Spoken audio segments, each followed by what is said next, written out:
Hello, welcome to my educational channel Biswajit Classroom. তোমালোকক সকলোকে মোৰ ক্লাছৰুমলৈ স্বাগতম জনাইছোঁ। আজি মই ক্লাছ 10ৰ চেপ্টাৰ 11 মানুহৰ চকু আৰু বাৰবৰণীয়া পৃথিৱীৰ আন এটা ইম্পৰ্টেণ্ট টপিক আলোচনা কৰিম। টপিকটোৰ নাম হ'ল বায়ুমণ্ডলীয় প্ৰতিসৰণ, যাক ইংৰাজীত কয় এটমস্ফেৰিক ৰিফ্ৰেকশ্যন। ইয়াৰ পৰা বহুত প্ৰশ্ন আহে তোমালোকৰ ফাইনেল এক্সামত, হাফ ইয়াৰলিত, প্ৰি টেষ্টত বহুত প্ৰশ্ন আহে আৰু খুবেই ইণ্টাৰেষ্টিং এটা টপিক। আমি বিতংকৈ আলোচনা কৰিম আৰু এটা অনুগ্ৰহ তোমালোকে লগত বহি এখন আৰু কিতাপখন লগত ল'বা। মই কি কৈছোঁ আগতে শুনিবা আৰু যিবোৰ ইম্পৰ্টেণ্ট লাইন মই আণ্ডাৰলাইন কৰিব ক'ম। All of you please underline it. Okay, তেনেহ'লে আমি পলম নকৰাকৈ ভিডিঅ'টো আৰম্ভ কৰোঁ। ইয়াতে কি কৈছে আমি পঢ়োঁ আগত। তোমালোকে নিশ্চয় মন কৰিছা যে জুই শিখা বা বিকিৰক এটাৰ পৰা ওপৰলৈ যোৱা আলোড়িত গৰম বায়ুৰ মাজেদি চালে বস্তুবোৰ কঁপি উঠা যেন লাগে। জুইৰ শিখা বা বিকিৰক যিবোৰে পোহৰ দিব পাৰে, অ'কে, তাৰ মাজেৰে যদি আমি কিবা এটা বস্তু চাওঁ কঁপি থকা যেন লাগে। তোমালোকে নিশ্চয় দেখিছা আমাৰ মাঘ বিহুত কি জ্বলায়, খৰি জ্বলায় বা মেজি জ্বলায়, তেতিয়া ওপৰৰ বায়ুখিনি চাবা কিবা বতাহ মৰাৰ দৰে কঁপি থকা যেন বস্তু লগা যেন দেখা আমি চকুৰে পাওঁ। এইটো কিয় হয়? এইটো হয় বায়ুমণ্ডলীয় প্ৰতিসৰণৰ কাৰণে হয়। তাৰপিছত কি কৈছে চোৱা, জুইৰ ঠিক ওপৰত থকা বায়ুখিনি বেছি ওপৰত থকা বতাহতকৈ অধিক গৰম হয়। এইটো লাইনটোতো তোমালোকে বুজি পাইছা। জুই জ্বলি আছে, তাৰ ঠিক ওপৰত থকা বায়ুখিনি বেছি গৰম হ'ব, কম্পেয়াৰলি তাৰ বেছি গৰম হ'ব, আৰু তাৰ ওপৰত থকা বায়ুখিনি অলপ চেঁচা হ'ব। গৰম বায়ু ওপৰৰ চেঁচা বায়ুতকৈ পাতল হ'ব। কিয় পাতল হ'ব? বা কম ঘনত্বৰ হ'ব। কম ঘনত্বৰ মানে লঘুতৰ হ'ব। কিয় হ'ব? আৰু ইয়াৰ প্ৰতিসৰণাংক চেঁচা বায়ুতকৈ কিছু কম হ'ব। ইয়াৰ পৰা আৰু এটা প্ৰশ্ন তোমালোকে গম পালা, যিমান লঘুতৰ হ'ব বা যিমান ঘনত্ব কমিব প্ৰতিসৰণাংকও কমিব। আটাইতকৈ বেছি প্ৰতিসৰণাংক পদাৰ্থ হ'ল হীৰা, এইটো পৰীক্ষাত আহে। আটাইতকৈ কম হ'ল বায়ু। অ'কে, এতিয়া প্ৰতিসৰণাংক কি মই আগতে আলোচনা কৰিছোঁ আগৰ চেপ্টাৰত। আমি লাইট যিটো প্ৰতিসৰণ তাতে মই আলোচনা কৰা আছে, সেই ভিডিঅ'টো চালে তোমালোকে গম পাবা। তথাপি মই এবাৰ ৰিকল কৰি দিওঁ, তেতিয়া তোমালোকৰ কাৰণে বুজাত সুবিধা হ'ব। এইটো চোৱা, এইটো জুই জ্বলি আছে। ইয়াৰ ওপৰৰ বস্তুবোৰ, কিবা বস্তু থাকিলে তোমালোকে কি দেখা পাবা? কঁপি থকা যেন লাগিব।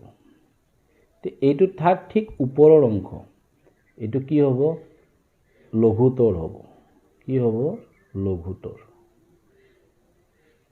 আৰু ইয়াৰ ওপৰৰখিনি কি হ'ব? লঘু মানে এই ওপৰৰ অংশখিনি বেছি গৰম হ'ব আৰু এই ওপৰৰখিনি কি হ'ব? চেঁচা। কৈছে কি ইয়াৰ এই ওপৰৰ বায়ুখিনিৰ প্ৰতিসৰণাংক কি হ'ব? কম হ'ব, আৰু ইয়াৰ প্ৰতিসৰণাংকটো কি হ'ব? বেছি হ'ব। কিয় বেছি হয় মই দেখাই আছোঁ। প্ৰতিসৰণাংকটো গম পালে তোমালোকে গম পাবা। ধৰা এইটো হ'ল কাঁচৰ টুকুৰা, এইটো কাঁচ, এইটো বায়ু। আমি জানো 9ত আমি পঢ়িছোঁ সকলো পদাৰ্থ কিহেৰে গঠিত? কণিকাৰে গঠিত। বায়ু এটা পদাৰ্থ আৰু কাঁচো এটা পদাৰ্থ। কিন্তু কাঁচ কি পদাৰ্থ? গোটা পদাৰ্থ। আৰু বায়ু কি পদাৰ্থ? গেছীয় পদাৰ্থ। আৰু আমি এটা পঢ়িছিলোঁ যে কণিকাবোৰ অনবৰতে কি কৰি থাকে? গতি কৰি থাকে। মানে কণিকাবোৰ স্থিতিশীল নহয়, অনবৰতে continuously all particles are moving. Okay, এতিয়া আৰু বায়ুত আমি কি জানো? কণিকাবোৰ অলপ দূৰে দূৰে থাকে, আৰু কাঁচত কণিকাবোৰ কি থাকিব? ওচৰা ওচৰিকৈ থাকে। অ'কে, এইবোৰতো তোমালোকে সৰু ক্লাছত পঢ়িছা, 6, 7, 8ত পঢ়িছা। এতিয়া পোহৰ আহিলে, ইয়াৰ পৰা পোহৰ আহিলে, পোহৰৰ চ'ৰ্চ লাইট হ'ব পাৰে, সূৰ্যৰ পোহৰ হ'ব পাৰে, আহি ইয়াত আপাতিত হ'ল। মাধ্যমটো চেঞ্জ হৈ গ'ল, বায়ুৰ পৰা ক'ত সোমাই আছে? কাঁচত সোমাই আছে। যিহেতু এইটো কি মাধ্যম ঘনতৰ মাধ্যম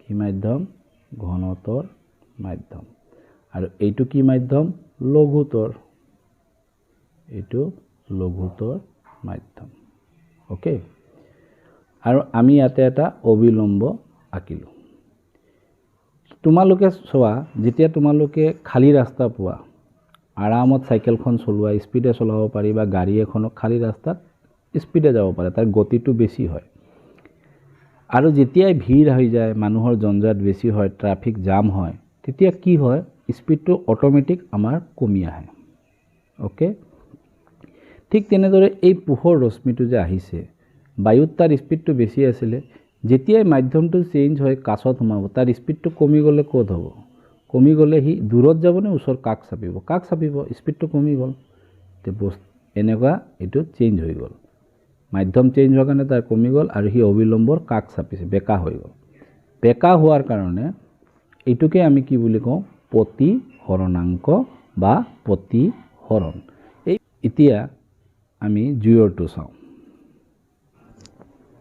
তোমালোকে চোৱা এই পোৰচনটো কপি থকা যেন লাগিছে এই ইয়াতে বায়ুটো পাতল হ'ব কিয় জুইৰ শক্তি পোৱাৰ কাৰণে এটা গৰম শক্তি পোৱাৰ কাৰণে ইয়াৰ কণিকাবোৰ বেছি দূৰলৈ বিয়পি যাব তাৰ গতি শক্তিটো বাঢ়ি যাব কম্পেয়াৰ টু ইয়াৰ ওপৰৰ যেটো পাৰ্ট আছে তাতকৈ তে কণিকাবোৰ আৰু দূৰত যাবগে আৰু ইয়াত কণিকাবোৰ অলপ ওচৰে থাকিব কাৰণ ইয়াৰ গতিটো বেছি হৈ গ'ল গৰম পোৱাৰ কাৰণে এইটো আমাৰ কি মাধ্যম হৈ যাব লঘুতৰ মাধ্যম হৈ যাব লেখাটো অলপ হৈছে এইটো লঘুতৰ আৰু এইটো আমাৰ হ'ব ঘনতৰ ওকে এটা পোহৰ আহিলে পোহৰৰ কাৰণে আৰু ইয়াতে কি হৈছে প্ৰতিহৰণাংক হৈছে আৰু বায়ুত কি হয় বায়ুমণ্ডলত বহুত কিবা কিবি কণিকা থাকে তোমালোকে জানিছা বায়ুত বিভিন্ন গেছ থাকে আৰু বতাহত বিভিন্ন ধৰণৰ কি থাকে গেছ থাকে ধূলি কণিকা থাকে পানীৰ টোপাল থাকে ক্ষুদ্ৰ পানীৰ টোপাল থাকে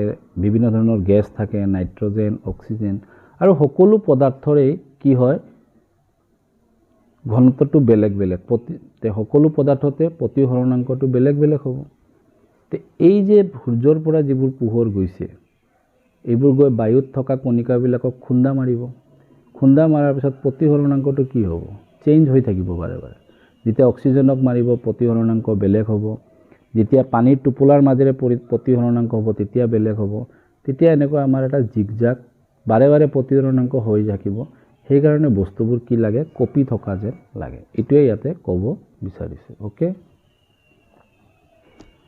তাৰ পিছত পঢ়ো আমি গম পালা তোমালোকে কি কৈছে যিহেতু প্ৰতিহৰণাংকৰ মাধ্যম বায়ুৰ ভৌতিক অৱস্থা সুস্থিৰ নহয় মই যেটো ক'লো বায়ুৰ ভৌতিক অৱস্থাটো ফিজিক্যাল এপিয়াৰেন্সটো সুস্থিৰ নহয় তাতে বিভিন্ন কণিকা থাকে কলোই গতিকে গৰম বায়ুৰ মাজেদি চাই পঠোৱা বস্তুৰ এটা আপাত অৱস্থান তাৰ যেটো অৱস্থানটো আপাত অৱস্থান মানে কি অৰিজিনাল প্ৰকৃত অৱস্থানটো আমি দেখা নাপাওঁ প্ৰতিহৰণাংকৰ কাৰণে তাৰ আপাত অৱস্থানৰ সৃষ্টি হ'ব য'ত বস্তুটো আমি দেখা পাই আছো অৰিজিনালি তাতে বস্তুটো নাই কাৰণ কাক চাপিছে অবিলম্বৰ বা অবিলম্বৰ পৰা দূৰত গৈছে সেই কাৰণে আপাত অৱস্থানটো বাৰে বাৰে কি হৈ থাকিব হাল হলনি ঘটি থাকিব লক্ষ্য বস্তুৰ এনেদৰে কপি উঠাটো আমাৰ স্থানীয় পৰিৱেশত কম মাত্ৰাত সংঘটিত বায়ুমণ্ডলীয় প্ৰতিহৰণৰ ফল বায়ুমণ্ডলীয় প্ৰতিহৰণৰ কাৰণেই এইবোৰ আমি এইদৰে দেখা পাওঁ পৃথিৱীৰ বায়ুমণ্ডলত পোহৰৰ প্ৰতিহৰণ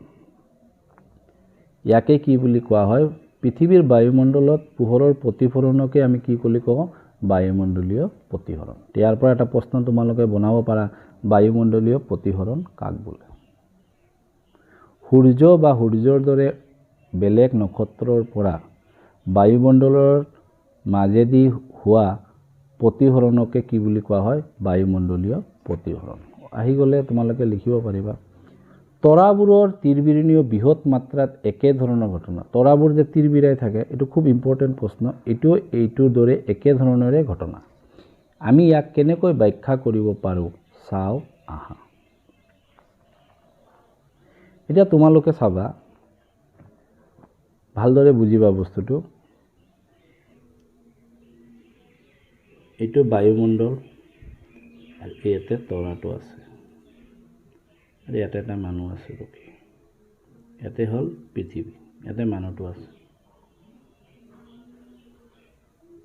ইয়াৰ পৰা পোহৰ ৰশ্মি আহিলে এইটো লঘুতৰ মাধ্যম কাৰণ ইয়াতে কণিকা নাই আমি ইয়াতে যদি এইদৰে এটা অবিলম্ব কল্পনা কৰোঁ এইটো কি মাধ্যম লঘুতৰ মাধ্যম আৰু এইটো কি মাধ্যম ঘনতৰ মাধ্যম কাৰণ এইটো বায়ুমণ্ডল আৰু বায়ুমণ্ডলত আমি গম পাওঁ বিভিন্ন ধৰণৰ কি থাকে ধোঁৱা থাকিব পাৰে কণিকা থাকে অক্সিজেন থাকিব পাৰে হাইড্ৰজেন থাকিব বায়ুমণ্ডলটো ঘনতৰ মাধ্যম হোৱাৰ কাৰণে ৰশ্মিটো আহি ইয়াত পৰাৰ পিছত এইটো প্ৰতিহৰণাংক ঘটি এইটো নৰ্মেলৰ পিনে বেকা হয় আহি এইটো আমাৰ চকুত পৰে তো এইটোক যদি মই বেকৱাৰ্ডত বঢ়াই দিওঁ এনেকুৱা বঢ়াই দিলে আমি তৰাটো ক'ত দেখা পাম ইয়াত দেখা পাম মানুহজনে তৰাটো দেখি আছে ইয়াত কিন্তু তৰাটো অৰিজিনেলি আছে ইয়াত তো এইটো হ'ব প্ৰকৃত অৱস্থান এইটো কি অৱস্থান প্ৰকৃত অৱস্থান আৰু এইটো হ'ব আপাত অৱস্থান এই যে তোমালোকক যে কৈছে আপাত বুলি কৈ আছে তো এইটো আমাৰ কি অৱস্থান হ'ব তৰাটোৰ আপাত অৱস্থান হ'ব এইটো এই তৰাটো আছে ইয়াত কিন্তু মানুহজনে তৰাটোক দেখি আছে ইয়াত বস্তুটো বুজি পাইছা মানুহজনে তৰাটোক ক'ত দেখি আছে ইয়াত দেখি আছে কাৰণ এইটো প্ৰতিহৰণাংক হয় বেকা হ'ল মানুহজনে ইয়াত দেখি আছে এইটোৱে হ'ল প্ৰকৃত অৱস্থান আৰু আপাত অৱস্থান কি আপাত অৱস্থানটো বুজি পালা এতিয়া এই যে চোৱা ইয়াতো দেখাই দিছে তৰাৰ পৰা পোহৰটো আহিছে ইয়াতে যদি তুমি এটা বায়ুমণ্ডল কল্পনা কৰা ইয়াতে যদি এনেকুৱা টানা এইটো বেকা হ'ল অলপ এইটোক যদি মই অলপ বঢ়াই দিওঁ তৰাৰ এইটো আপাত স্থান আৰু তৰাটোৰ প্ৰকৃত স্থান হ'ল এইটো প্ৰতিহৰণাংকৰ কাৰণে কি হ'ল আমি তৰাটোক কি দেখা পাইছোঁ কি দেখা পালোঁ বেলেগ স্থানত দেখা পাইছোঁ এইটো হৈ গ'ল এটা তৰাৰ তিৰবিৰণী কিয় হয় বায়ুমণ্ডলীয় প্ৰতিহৰণ এইটো তোমালোকৰ ইয়াতে দেখাইছে বায়ুমণ্ডলীয় প্ৰতিহৰণৰ বাবে তৰাৰ আপাত স্থান ক্লিয়াৰ হ'ল তৰাৰ তিৰবিৰণী তৰাৰ পোহৰৰ বায়ুমণ্ডলীয় প্ৰতিহৰণৰ বাবে হয় এইটো আণ্ডাৰলাইন কৰিবা এই লাইনটো তৰাৰ পোহৰ পৃথিৱীৰ বায়ুমণ্ডলত অৱৰিতভাৱে প্ৰতিহৰিত হয় আৰু বায়ুমণ্ডলীয় প্ৰতিহৰণ ঘটা মাধ্যমটো প্ৰতিহৰণাংক ক্ৰমান্বয়ে সলনি হৈ থাকে যিহেতু বায়ুমণ্ডলে তৰাৰ পোহৰৰ অবিলম্বৰ দিশত বেকা কৰি দিয়ে তৰাটোৰ আপাত অৱস্থান প্ৰকৃত অৱস্থানতকৈ কিছু বেলেগ হয় এইটো ক'লোৱে দিগন্তৰৰ ওচৰত থকা অৱস্থাত চালে তৰাটো ইয়াৰ প্ৰকৃত অৱস্থানতকৈ কিছু ওপৰত থকা যেন লাগে দিগন্তৰৰ ওচৰত যদি চোৱা দিগন্তৰ মানে কি যিটো এইটো বায়ুমণ্ডল আৰু এইটো বায়ুমণ্ডল এইটো আৰু এইটো পৃথিৱী এই মাজৰটোক আমি কি বুলি কওঁ দিগন্তৰ বুলি কওঁ তে দিগন্তৰৰ ওচৰত থকা অৱস্থাত চালে তৰাটো ইয়াৰ প্ৰকৃত অৱস্থানতকৈ কিছু ওপৰত থকা যেন লাগে আগৰ পৰিচিতৰ উদাহৰণটোৰ দৰে যিহেতু বায়ুমণ্ডলৰ ভৌতিক অৱস্থা কি নহয় সুস্থিৰ নহয় গতিকে তৰাটো আপাত অৱস্থানো সুস্থিৰ নহয় সামান্য ইফাল ইফাল হৈ থাকে যিহেতু তৰাবোৰ অতি দূৰত থাকে গতিকে ইহঁতক পোহৰ বিন্দু বুলি ধৰিব পাৰি এতিয়া মই আৰু এবাৰ তোমালোকক বুজাই আছোঁ এটা এই আগৰ আপাত অৱস্থানটো বুজিলা এইটোক যদি অলপ জুম কৰি দিয়া অলপ ডাঙৰকৈ চোৱা এতিয়া চোৱা ইয়াতে চোৱা বায়ুমণ্ডলত কি বস্তু থাকে চোৱা বায়ুমণ্ডলত কি কণিকা থাকে চোৱা ধোঁৱা পানীৰ ক্ষুদ্ৰ টোপাল উপঙি থকা ধূলিকণিকা বায়ুৰ অণু বায়ুৰ বিভিন্ন অণু থাকে অক্সিজেন নাইট্ৰজেন আটাইতকৈ বেছি নাইট্ৰজেন থাকে দেন অক্সিজেন কাৰ্বন ডাই অক্সাইড থাকে মিথেন থাকে এই বস্তুবোৰ বায়ুত উপঙি থাকে কিন্তু আমি দেখা নাপাওঁ এতিয়া মই আগতে বুজাই আছোঁ যে তোমালোকৰ ক্লিয়াৰ হ'ব বস্তুটো ধৰা ইয়াৰ পৰা তৰাৰ পৰা পোহৰটো আহিছে তৰা আকাৰটো মোৰ ভাল হোৱা নাই এইটো বায়ুমণ্ডলত সোমাইছে ক'ত সোমাইছে বায়ুমণ্ডল এইটো অলপ ডাঙৰ কৰি দিলোঁ মই এইটো বায়ুমণ্ডলত সোমাইছে বায়ুমণ্ডলৰ পৰা ক'ত আহিব পৃথিৱীত আহিব এইটো পৃথিৱী আৰু এইটো বায়ুমণ্ডল। বায়ুমণ্ডলত কি থাকে? ধোঁৱা থাকে আৰু পানীৰ কণিক ক্ষুদ্ৰ টোপাল থাকে, নাইট্ৰজেন, অক্সিজেন, বিভিন্ন গেছীয় অণু থাকে। তৰাৰ পৰা পোহৰ ৰশ্মিটো আহিলে, অহাৰ পিছতে ইয়াতে যদি মই অবিলম্ব কল্পনা কৰোঁ, এইটো বেঁকা হ'ল। বেঁকা হোৱাৰ পিছত কেতিয়াবা সি এতিয়া অক্সিজেনৰ পৰা নাইট্ৰজেনত গ'ল, নাইট্ৰজেন বেছি ঘনত্বৰ, তেতিয়া আকৌ বেঁকা হ'ব। আকৌ অক্সিজেনৰ পৰা পানীত গ'ল, পানীৰ টোপালত গ'ল, অক্সিজেনৰ পৰা পানীৰ টোপালৰ প্ৰতিসৰণাংক কম হ'ব, আকৌ বেঁকা। এইদৰে বাৰে বাৰে কি হ'ব? বায়ুমণ্ডলত তৰাৰ পোহৰটো কি হ'ব? প্ৰতিসৰণাংক ঘটি থাকিব, ঘটি ঘটি ঘটি ঘটি আহি পেলাই আমাৰ চকুত পৰিব। তে তৰাটো কিদৰে বায়ুমণ্ডলৰ মাজতে চোৱা কিমানবাৰ এইদৰে প্ৰতিসৰণাংক হৈ আছে। কিয়? মাধ্যম চেঞ্জ হৈ আছে। পোহৰ ৰশ্মি আহোঁতে প্ৰতিটো বস্তুকে কি কৰিব? খুন্দাক মাৰিব লাগিব। আহি আহি আমাৰ চকুত পৰেনে নাই? তেতিয়া আমাৰ এইটো কি হ'ব? এটা জিগজাগৰ দৰে আহিব ৰাস্তাটো। কেতিয়াবা কি হ'ব? যেতিয়া পানীৰ মাজত হ'ব, কেতিয়াবা প্ৰতিসৰণাংকটো বেছ কমিব, পানীত কমি যাব, আকৌ অক্সিজেনত বাঢ়ি যাব, আকৌ ধূলিকণিকা হ'লে অলপ সৰু সৰু শিলৰ টুকুৰাও থাকে, সেইবোৰত হ'লে আকৌ প্ৰতিসৰণাংকটো বাঢ়ি যাব। সেইকাৰণে ৰশ্মিটো কেতিয়া হয়? কেতিয়াবা আমাৰ চকুত বেছি সোমায়, প্ৰতিসৰণাংক বেছি হ'ব পাৰে, আৰু কেতিয়াবা কমি গ'লে আৰু তাৰ অৱস্থাটো চেঞ্জ হৈ থাকে। প্ৰতিসৰণাংক হৈ আপাত অৱস্থানটো বাৰে বাৰে চেঞ্জ হয়, কণ্টিনিউৱাছলি চেঞ্জ ইট। আৰু আমি জানো যে তৰাটো আমাৰ পৃথিৱীৰ পৰা বহুত দূৰত, গ্ৰহবোৰ ওচৰত থাকে, তৰাবোৰ বহুত দূৰত থাকে। সেইকাৰণে তৰাৰ বিন্দু এটা বস্তু, তোমাক যদি কোনোবা মানুহ তোমালোকে ওচৰৰ পৰা চোৱা, ডাঙৰ দেখা যাব।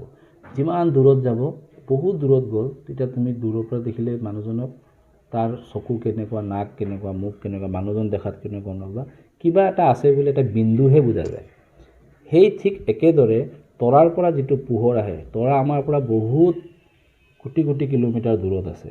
সেইকাৰণে তাৰ পোহৰটোক আমি পোহৰ বিন্দু বুলি ধৰি লওঁ। পোহৰৰ এটা বিন্দু। গোটেই তৰাৰ পোহৰখিনি পৃথিৱীলৈ আহোঁতে আহোঁতে আহোঁতে বিক্ষেপণ হয় নাই হয়, তাক আমি পোহৰ বিন্দু বুলিহে ধৰোঁ। কিয়? কাৰণ দূৰত আছে।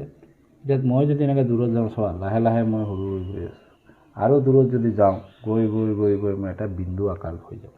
তোমালোকে ধৰিব নোৱাৰিবা চাৰে হয় না কিবা মানুহে হয়, একো ধৰা নাযায়। তাৰপৰা পোহৰটো আহি আছে, এইটো বিন্দু আকাৰত আহি আছে। এই কথাখিনিকে তাতে কৈছে। এতিয়া বুজিলা আপাত অৱস্থানটো তাৰ চেঞ্জ হৈ আছে।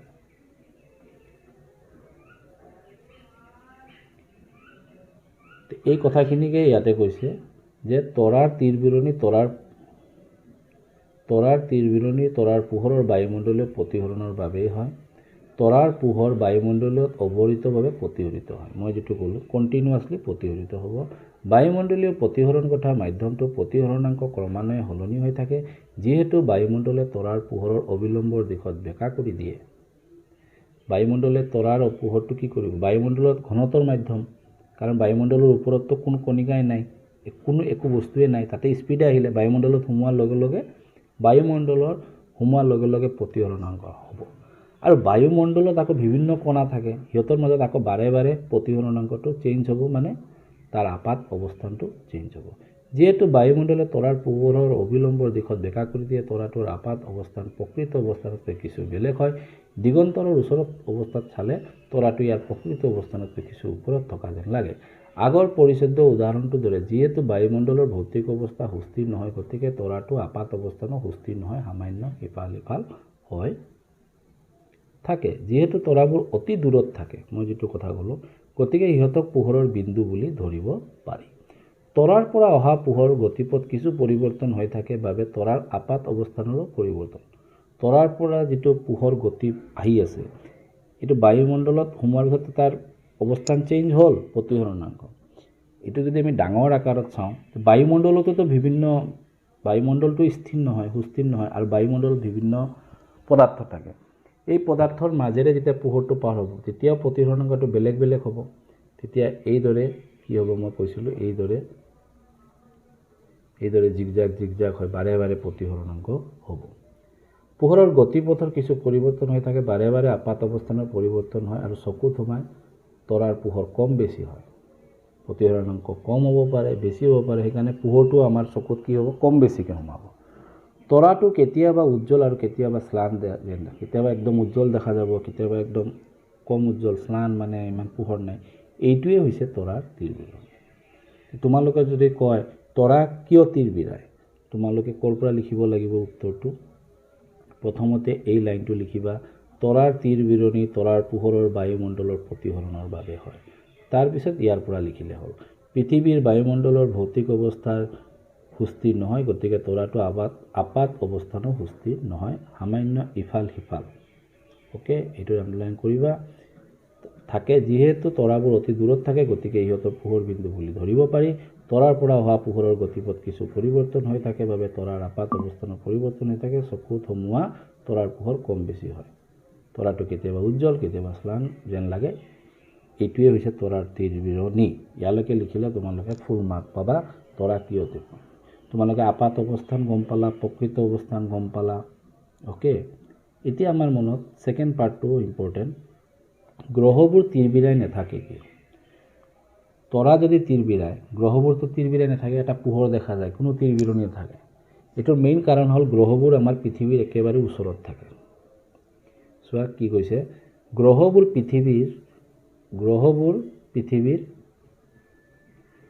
পৃথিৱীৰ নিচেই ওচৰত অৱস্থিত, সেইবাবে সিহঁতক বিস্তৃত উৎস হিচাপে গণ্য কৰিব পাৰি। বিস্তৃত উৎস মানে কি? তৰাটো বহুত দূৰত থাকে, তাক আমি বিস্তৃতও ধৰিব নোৱাৰোঁ, বেছি ধৰিব নোৱাৰোঁ, তাক এটাই পোহৰ বিন্দু ধৰিব পাৰোঁ। যিহেতু গ্ৰহটো আমাৰ ওচৰত থাকে, মই আঁকি দেখাইছোঁ, গ্ৰহটো আমাৰ ওচৰত থাকে, এইটো গ্ৰহটো পৃথিৱীৰ পৰা ওচৰত, তাতে এটা পোহৰ বিন্দু নহয়, তাতে বহুতকেইটা পোহৰ বিন্দুৰ সমষ্টি বুলি আমি ল'ব পাৰোঁ। কাৰণ এইটো ওচৰত আছে, মই ওচৰত অহাৰ লগে লগে মোৰ এই যে পইণ্টগিলা বাঢ়ি গ'ল, পইণ্টবোৰ বাঢ়িছে, মই যদি দূৰত যাওঁ, সৰু সৰু হৈ একদম দূৰত গ'লে পইণ্ট হৈ যাম। কথাটো ক্লিয়াৰ? অ'কে, তৰাত আমি দেখিছিলোঁ এটাই পোহৰ বিন্দু, যিহেতু এইটো দূৰত আছে, ইয়াতে সিহঁতক বিস্তৃত উৎস হিচাপে, সেইকাৰণে ইমান বেছি পোহৰ বিন্দু, সেইকাৰণে সিহঁতক বিস্তৃত ডাঙৰ আকাৰত গণ্য কৰা হৈছে। যদি আমি এটা গ্ৰহক পোহৰ বহুতো বিন্দুৰ উৎসৰ সমষ্টি বুলি ধৰোঁ, তাতে এটা পোহৰ বিন্দু নহয়, বহুত পোহৰ বিন্দুৰ সমষ্টি থাকে। সকলোৰ পৰা পোহৰ আহিব, ইয়াৰ পৰা আহিব, ইয়াৰ পৰা আহিব, ইয়াৰ পৰা আহিব, আৰু সকলোবোৰ তৰাৰ দৰে কি হ'ব, জিগজাগ হ'ব। বায়ুমণ্ডলত সোমোৱাৰ পিছত এইদৰে সকলোবোৰ জিগজাগ হ'ব। হোৱাৰ পিছত তাৰ যিটো টোটেল ৰিজাল্ট হ'ব, গড় মানটো শূন্য হৈ যাব। এইটোৱে যিমান হৈছে, এইটোও ইমান হৈছে, এইটোও ইমান হৈছে, চবৰে মিলি লাষ্টৰ ৰিজাল্টটো কি হৈ যায়, 0 হৈ যায়। তৰাত এনেকুৱা নাছিলে, তৰাত এটাই পোহৰ বিন্দু আছিলে, ইয়াত যিহেতু পোহৰ বিন্দুৰ বিস্তৃত উৎস আছে, গতিকে পোহৰ বিন্দুৰ সমষ্টি আছে। এই যে বায়ুমণ্ডলত সোমোৱাৰ পিছত তৰাত যিদৰে প্ৰতিসৰণৰ ঘটনাৱলী ঘটিছে, তোমাৰ গ্ৰহটো একেই ঘটে, কিন্তু তাতে পোহৰ বিন্দুৰ সমষ্টি হিচাপে থাকে, পোহৰ বিন্দুটো বেছি থাকে সংখ্যাত। এইটো মানে আমি নিজৰ ভাষাত কৈছোঁ, কিতাপৰ ভাষাত বেলেগ, একে কথাই অলপ বেলেগ ধৰণে কৈছে। সিহঁতক বিস্তৃত উৎস হিচাপে গণ্য কৰিব পাৰি। যদি আমি এটা গ্ৰহক পোহৰৰ বহুত বিন্দুৰ উৎস হিচাপে সমষ্টি বুলি ধৰোঁ, তেন্তে সকলো বিন্দু উৎসৰ পৰা আহি আমাৰ চকুত সোমোৱা পোহৰতো পৰিৱৰ্তন হ'বই, তৰাৰ পৰা আহি চকুত সোমোৱা গড় মানটো কিন্তু শূন্য হৈ যায়। সেয়ে তৰাৰ তিৰবিৰণিৰ প্ৰভাৱ কি কৰে, এই যিটো তিৰবিৰণি তৰাত কৰে, ইয়াত নকৰে, তিৰবিৰণিৰ যিটো প্ৰভাৱ আছিলে এইটো নাইকিয়া কৰি। এইটো এটা ইম্পৰ্টেণ্ট প্ৰশ্ন, গ্ৰহবোৰ তিৰবিৰাই নাথাকে কিয়?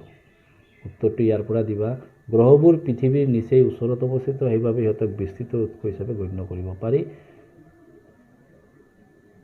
আৰু এটা গ্ৰহক বুলি ধৰিবা, যদি আমি এইটো নালাগে, এটা গ্ৰহক পোহৰৰ বহুত বিন্দুৰ উৎস হিচাপে বুলি ধৰি, তেন্তে সকলো বিন্দু উৎসৰ পৰা আহি আমাৰ চকুত সোমোৱা পোহৰ পৰিৱৰ্তনৰ গড় মান শূন্য হ'ব।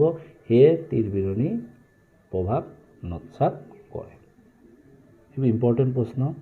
আৰু এই দুটা পৰিঘটনা কিহৰ কাৰণে হয়, পৰীক্ষাত আহিব পাৰে। তৰা তিৰবিৰাই থাকে কি পৰিঘটনাৰ ওপৰত? তোমালোকে ক'বা বায়ুমণ্ডলীয় প্ৰতিসৰণ। অ'কে, ইমানখিনি আছিলে এইখিনি কথা। এতিয়া আমাৰ নেক্সট টপিক হ'ব অগ্ৰিম সূৰ্যোদয় আৰু পলম সূৰ্যাস্ত। এই যে সূৰ্য যে উদয় হয়, ৰাতিপুৱা যে বেলি উঠে, এইটোক আমি 2 মিনিট আগতে দেখাম। কিন্তু অৰিজিনেলি বেলিটো সূৰ্যোদয় হোৱা নাই আৰু বেলি যেতিয়া সূৰ্যাস্ত যেতিয়া হয় বেলি যেতিয়া ডুবে আমি 2 মিনিট পিছতহে দেখা পাওঁ কিন্তু বেলিটো আগতেই ডুবিছে এইটো প্ৰভাৱ কিহৰ কাৰণে হয় এইটো চোৱা বায়ুমণ্ডলীয় প্ৰতিসৰণৰ প্ৰভাৱ পৰীক্ষাত আহিব পাৰে সূৰ্যোদয় সূৰ্যাস্তৰ পৰিঘটনাটো কিয় হয় কি পৰিঘটনাৰ কাৰণে হয় এই প্ৰশ্নবোৰ তোমালোকে লিখি ল'ব পাৰা মই দি দিম তথাপিও তে তোমালোকে লিখিবা বায়ুমণ্ডলীয় প্ৰতিসৰণ তো বায়ুমণ্ডলীয় প্ৰতিসৰণৰ কাৰণে ঘটা দুটা ঘটনা লিখা বা দুটা উদাহৰণ দিয়া তৰাৰ তিৰবিৰণী আৰু অগ্ৰিম সূৰ্যোদয় আৰু পলম সূৰ্যাস্ত হৈ গ'ল 1 মাৰ্ক পাই যাবা আৰু এটা প্ৰশ্ন আহিব পাৰে বায়ুমণ্ডলীয় প্ৰকৃত সূৰ্যোদয় সময়তকৈ কিমান আগত হয় 2 মিনিট আৰু সূৰ্যাস্তৰ সময়তকৈ কিমান পিছত হয় 2 মিনিট পাৰ্থক্যটো কিমান প্ৰায় 2 মিনিট ওকে এতিয়া আমি চাওঁ কিয় 2 মিনিট আগত হয় বা কিয় 2 মিনিট পিছত হয় এতিয়া এই ছবিটো তোমালোকে ভালদৰে লক্ষ্য কৰিবা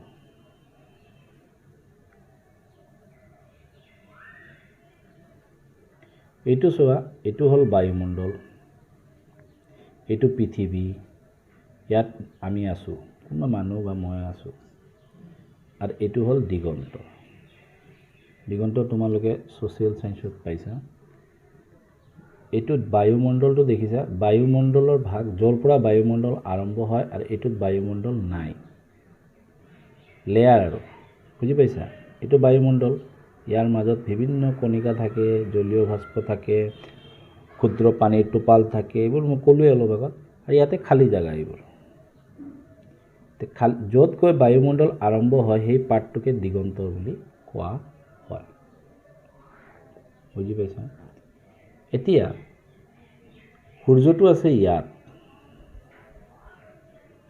আমি সূৰ্যটো আছে ইয়াত তে সূৰ্যৰ পৰা পোহৰ আহিছে না সূৰ্যৰ পৰা পোহৰটো আহিছে চোৱা আহিছে আহি এইটো কি মাধ্যম লঘুতৰ মাধ্যম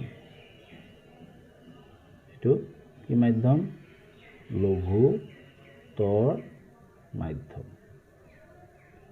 আহি ইয়াতে সোমোৱাৰ লগে লগে ইয়াতে আহি সূৰ্যৰ পোহৰটো আহি ইয়াতে সোমাইছে সোমাৰ লগে লগে আমি ইয়াতে যদি এটা লম্ব এনেকা এটা কি হ'ব লম্ব কল্পনা কৰোঁ পোহৰৰ ৰশ্মিটো চোৱা ইয়াতে আহিছে আহাৰ পিছত আমি ইয়াতে যদি এটা লম্ব কল্পনা কৰোঁ তে পোহৰটো এনেকা কাক চাপি পোহৰটো চোৱা কাক চাপি ক'ত গ'ল মানুহজনৰ চকুত এইটোক যদি মই বঢ়াই দিওঁ সূৰ্যটো তাতে গ'লগে কিন্তু সূৰ্যটো অৰিজিনেলি ক'ত আছে দিগন্তৰৰ তলত আছে কিন্তু আমি দেখা পাই আছো সূৰ্যৰ আপাত স্থানটো তে সেই কাৰণে আমি সূৰ্যটো কি হল বলো ভাবো উদয় হৈছে কিন্তু অৰিজিনেলি সূৰ্যটো উদয় হয় 2 মিনিট পিছতহে বুজি পাইছা কাৰণ এটো কিয় হৈছে বায়ুমণ্ডলীয় প্ৰতিসৰণাংকৰ কাৰণে হৈছে বায়ুমণ্ডলীয় প্ৰতিসৰণৰ কাৰণে হৈছে ঠিক একেদৰে যেতিয়া সূৰ্যটো দিগন্তৰৰ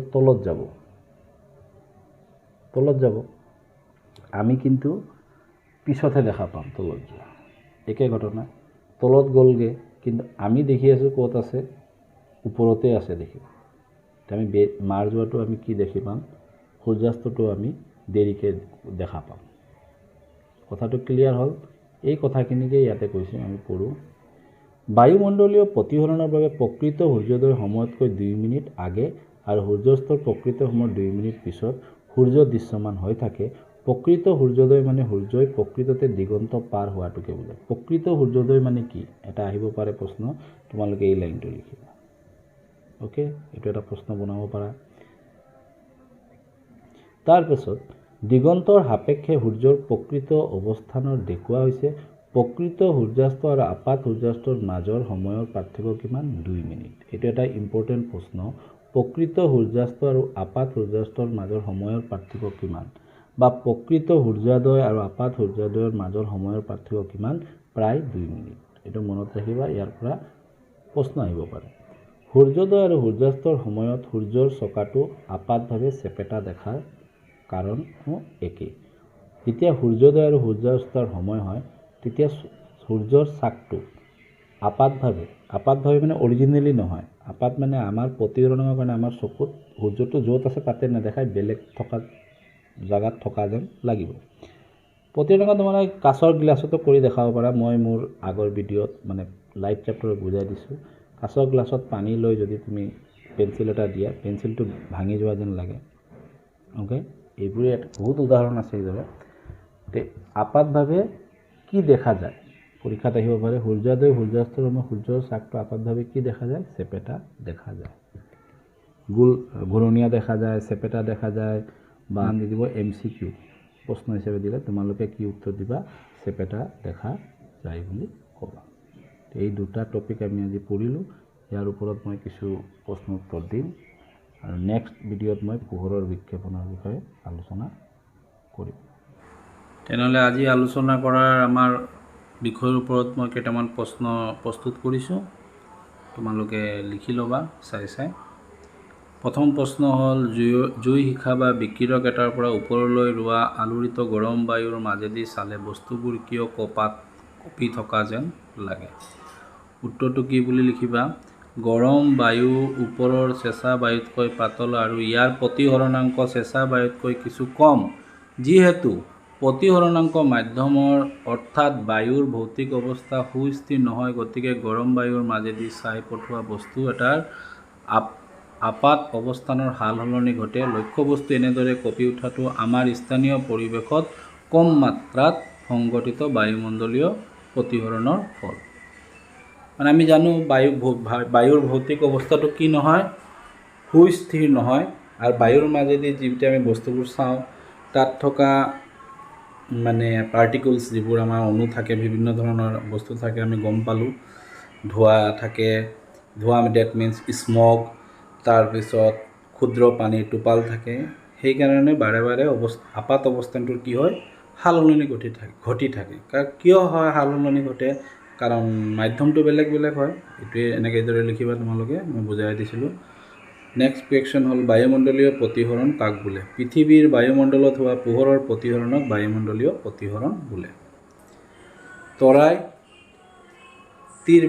তীৰবিৰাই কিয় এটা স্পেলিংটো ভুল হৈছে তীৰে বিৰাই হৈছে তোমালোকে ঠিক কৰি ল'বা তৰাৰ তীৰবিৰণী তৰাৰ পোহৰৰ বায়ুমণ্ডলীয় প্ৰতিহৰণৰ বাবেই হয় পৃথিৱীৰ বায়ুমণ্ডলৰ ভৌতিক অৱস্থা সুস্থিৰ নহয় সেয়ে বায়ুমণ্ডলত প্ৰতিহৰণাংক ক্ৰমান্বয়ে সলনি হৈ থাকে গতিকে তৰাটোৰ আপাত অৱস্থানো সুস্থিৰ নহয় সামান্য ইফাল সিফাল হৈ থাকে তৰাবোৰ অতি দূৰত থাকে গতিকে সিহঁতক পোহৰৰ বিন্দু বুলি ধৰিব পাৰি তাৰ পৰা অহা পোহৰ গতিপথৰ কিছু পৰিৱৰ্তন হৈ থাকে বাৰে বাৰে তাৰ আপাত অৱস্থানৰ পৰিৱৰ্তন হৈ থাকে ওকে আৰু চকুত সোমোৱা তৰাৰ পোহৰ কম বেছি হয় এই শব্দটো নিলিখিবা এইটো মোৰ প্ৰিণ্টিং কৰোঁতে ভুল হৈছে কেতিয়াবা চলাটো নালাগে এইটো মোৰ প্ৰিণ্টিঙত ভুল হৈছে তোমালোকে এইটো নিলিখিবা ওকে কেতিয়াবা উজ্জ্বল আৰু কেতিয়াবা শ্লান যেন লাগে এইটোৱে হৈছে তীৰবিৰণী এইটো কাৰণে লিখিবা এই চলাটো তোমালোকে নিলিখিবা গ্ৰহবোৰ তীৰবিৰাই নাথাকে কিয় গ্ৰহবোৰ পৃথিৱীৰ নিচেই ওচৰত অৱস্থিত সেইবাবে সিহঁতক বিস্তৃত উৎস হিচাপে গণ্য কৰিব পাৰি এটা গ্ৰহ পোহৰৰ বহুতো বিন্দুৰ উৎসৰ সমষ্টি গতিকে সকলো বিন্দু উৎসৰ পৰা আহি আমাৰ চকুত সোমোৱা পোহৰৰ পৰিৱৰ্তনৰ গড় মান শূন্য হ'ব আৰু ইয়েই তীৰবিৰণীৰ প্ৰভাৱ কি কৰে নৎসাত কৰে ওকে কুৱেশ্যন নম্বৰ 5 প্ৰকৃত সূৰ্যাস্ত আৰু আপাত সূৰ্যাস্তৰ সময়ৰ পাৰ্থক্য কিবা প্ৰকৃত সূৰ্যাস্ত আৰু আপাত সূৰ্যাস্তৰ মাজৰ সময়ৰ পাৰ্থক্য 2 মিনিট এইটো মই এটা দিছোঁ তোমালোকে এইদৰেও দিব পাৰে প্ৰকৃত সূৰ্যোদয় আৰু আপাত সূৰ্যোদয়ৰ মাজৰ সময়ৰ পাৰ্থক্য একে উত্তৰ হ'ব 2 মিনিট হ'ব প্ৰকৃত সূৰ্যোদয় মানে কি প্ৰকৃত সূৰ্যোদয় মানে সূৰ্যই প্ৰকৃততে দিগন্ত পাৰ হোৱাটোক বুজায় দিগন্তক পাৰ হৈ গ'লে সূৰ্যোদয় হয় আৰু দিগন্তৰ তলত আহিলে সূৰ্য অস্ত হয় কিয় সূৰ্যোদয় সময়তকৈ 2 মিনিট আগে আৰু প্ৰকৃত সূৰ্যাস্তৰ প্ৰকৃত সময়ৰ 2 মিনিট পিছত সূৰ্য দৃশ্যমান হৈ থাকে এইটো কি কাৰণত হয় বায়ুমণ্ডলীয় প্ৰতিহৰণৰ বাবে সূৰ্যোদয় আৰু সূৰ্যাস্তৰ সময়ত সূৰ্যৰ চাকটো আপাতভাৱে কি আকৃতিৰ হয় তোমালোকে কি ক'বা চেপেটা নেক্সট আৰু এটা প্ৰশ্ন আছে বায়ুমণ্ডলীয় প্ৰতিহৰণৰ দুটা উদাহৰণ তৰাৰ তীৰবিৰণী অগ্ৰিম সূৰ্যোদয় আৰু পলম সূৰ্যাস্ত এইখিনি আজি আমি আলোচনা কৰিছিলোঁ আৰু ইয়াৰ ওপৰতে মই এইবোৰ প্ৰশ্ন বনাই দিছোঁ তোমালোকে লিখি লিবা মই কিতাপত দাগ দিবলৈ কৈছিলোঁ সেই তাৰ পৰাই লিখিছোঁ মই উত্তৰখিনি আৰু এটা ইম্পৰ্টেণ্ট তোমালোকে সকলোৱে অৱগত চাগে এইবাৰ কুৱেশ্যন পেটাৰ্ণটো চেঞ্জ হ'ব তাৰ ওপৰত মই এটা ভিডিঅ' বনাই দিম।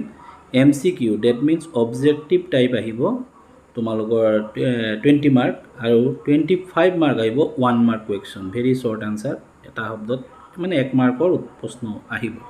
টোটেল আহিব তোমালোকৰ 45 1 মাৰ্কৰ, বাকীবোৰ 3 মাৰ্ক থাকিব আৰু 2 মাৰ্ক থাকিব আৰু 4 মাৰ্ক থাকিব লং আনচাৰ। আৰু মেথছত কোৰ্চটো অলপ চেঞ্জ কৰা হৈছে, টিকন'মেট্ৰিৰ ছেকেণ্ডটো নালাগে, এপ্লিকেশ্যন অফ টিকন'মেট্ৰি, আৰু তোমালোকৰ ট্ৰেংগুলত অকল 6.3লৈকে আহিব। এইটো মেথছৰ কথা কৈছোঁ, মেথছত অলপ চিলেবাছটো কমাই দিয়া হৈছে আৰু ট্ৰেংগুলত অনলি 6 মাৰ্ক আহিব, অনলি 6 মাৰ্ক। তে মই গোটেইখিনি দিয়াৰ পিছত তোমালোকৰ প্ৰতিটো চেপ্টাৰৰ MCQ প্ৰভাইড কৰিম।